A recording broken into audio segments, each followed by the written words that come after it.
সুপ্রিয় দর্শক, আসসালামু আলাইকুম। গাজীপুর জয়দেবপুর থেকে শুভেচ্ছা জানাচ্ছি। আমি রাসেল হোসেন রাহিব।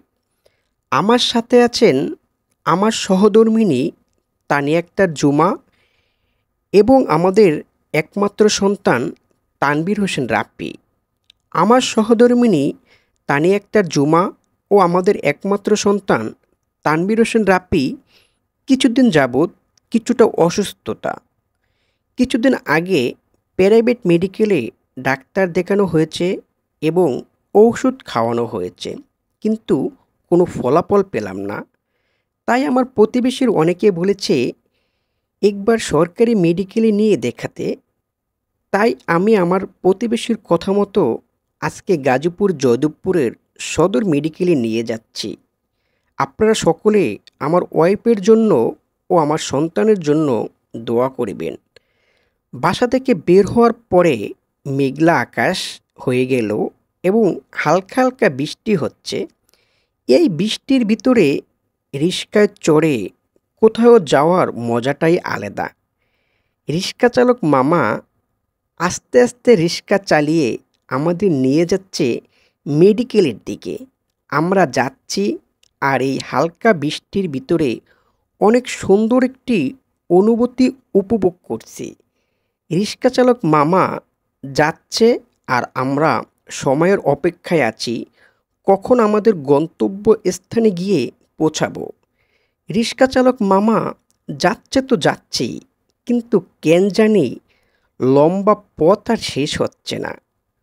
কথায় আছে না, বিপদের সময় মনে হয় ঘড়িটাও আস্তে আস্তে চলে আর সময়টাও আস্তে আস্তে পার হয়। সময়ের অপেক্ষা করতে করতে অপেক্ষার প্রহর শেষ হলো। আমাদের চোখে পড়ল সামনেই সদর মেডিকেল।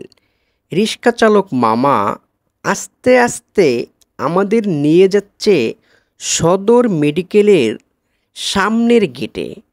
অবশেষে আমরা সদর মেডিকেলের গেটে এসে পৌঁছালাম। শহীদ তাজউদ্দিন আহমেদ মেডিকেল কলেজ হাসপাতাল, গাজীপুর। রিক্সা চালক মামা আমাদেরকে নামিয়ে দিলেন সামনের গেটে। এরপর রিক্সা চালক মামাকে আমি তার ন্যায্য ভাড়া বুঝিয়ে দিলাম। ডাক্তার রুমের সম্মুখে সিরিয়ালে দাঁড়িয়ে আছে ডাক্তার দেখানোর জন্য।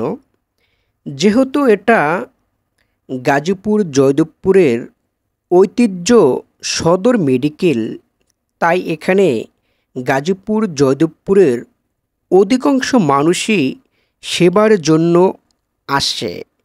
তাই অনেকেই সিরিয়ালে দাঁড়িয়েছে ডাক্তারের অপেক্ষায়। এবার আমার ওয়াইফ ডাক্তার রুমে প্রবেশ। আমার চোখ পড়ল জানালা দিয়ে বাহিরের দিকে। ওয়াও, কি অসাধারণ দৃশ্য! এই রিমঝিম বৃষ্টিতে অসাধারণ একটি দৃশ্য। ইট পাথরে গড়া অনেক বড় বড় বিল্ডিং, সবুজ শস্য শ্যামলে গড়া অনেক বড় বড় সবুজ গাছপালা, দেখতে অনেক সুন্দর একটি অনুভূতি। আসলে যা দেখলে চোখ ফিরানো যায় না, তাই ক্যামেরা বন্দি করে ফেললাম এত সৌন্দর্য একটি দৃশ্য যা আপনারা দেখতেছেন। কিছুক্ষণ পর আমার ওয়াইফ আমার বাচ্চাকে নিয়ে ডাক্তার রুম থেকে বেরিয়ে আসলেন। এবার আমরা চলে যাব সরকারি মেডিকেলের সরকারি ফার্মেসিতে ঔষধ নেওয়ার জন্য।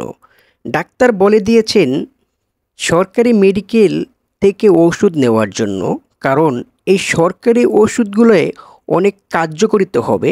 তাই আমরা হাঁটি হাঁটি পা করে চলে যাচ্ছি সরকারি মেডিকেলের ফার্মেসির দিকে। কিন্তু আমার বাচ্চা আর হেঁটে যেতে চাচ্ছে না, কারণ যেহেতু অসুস্থ এবং শরীরটা অনেক দুর্বলতা। তারপরও আমরা হাঁটি হাঁটি পা করে চলে যাচ্ছি ফার্মেসির দিকে। কিছু পথ যেতেই আমাদের চোখে পড়ল রোগীদের বিশাল বড় সিরিয়াল। কিন্তু আমি ভাবতেছি এখন কি ওষুধ এখান থেকে নিব নাকি বাহির থেকে নিব। আসলে যেহেতু ডাক্তার বলেছেন সরকারি ওষুধ নেওয়ার জন্য, তাই বাধ্য হয়ে সরকারি ওষুধই নিতে হবে। সময় করে এতক্ষণ পর্যন্ত ভিডিওটি দেখার জন্য অসংখ্য ধন্যবাদ। সবাই ভালো থাকুন, সুস্থ থাকুন। আল্লাহ হাফেজ।